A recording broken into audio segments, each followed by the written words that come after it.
are more than 32 million Americans who are deaf, hard of hearing, or deafblind.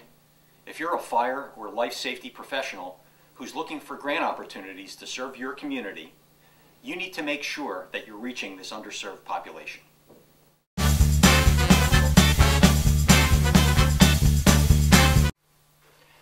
My name is Andy Perlman, and I'm a firefighter in Montgomery County, Pennsylvania. I'm also the outreach coordinator for the Community Emergency Preparedness Information Network, known as CEPIN, which is part of the nonprofit TDI. We've been developing emergency preparedness training for the disability and emergency responder communities since 2004.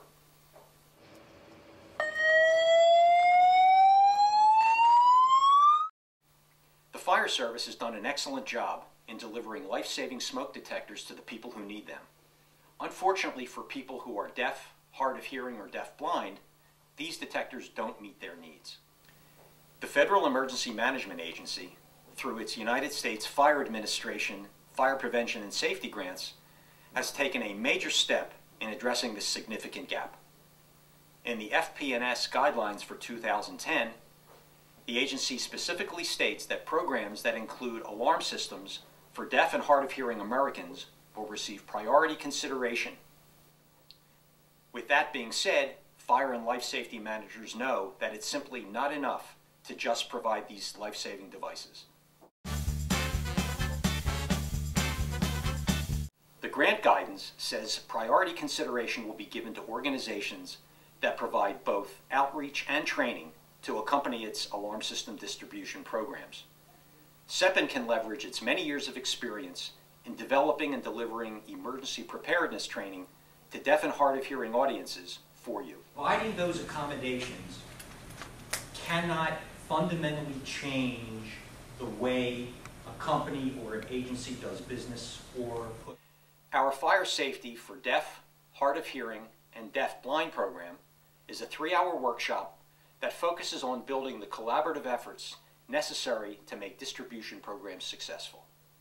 The target audience for our program are fire marshals, fire inspectors, fire and life safety educators, and members of the deaf, hard of hearing, and deaf-blind populations. The program will focus on the fundamentals of hearing loss, the difficulties people who are deaf and hard of hearing have connecting with fire and life safety education programs, and how to develop collaborative and accessible fire and life safety education programs. An important part of the program is fire safety.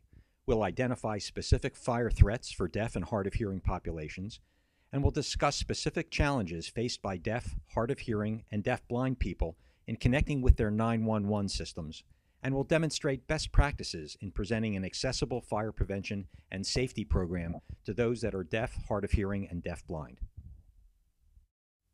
Another important part of the workshop is smoke alarm distribution programs.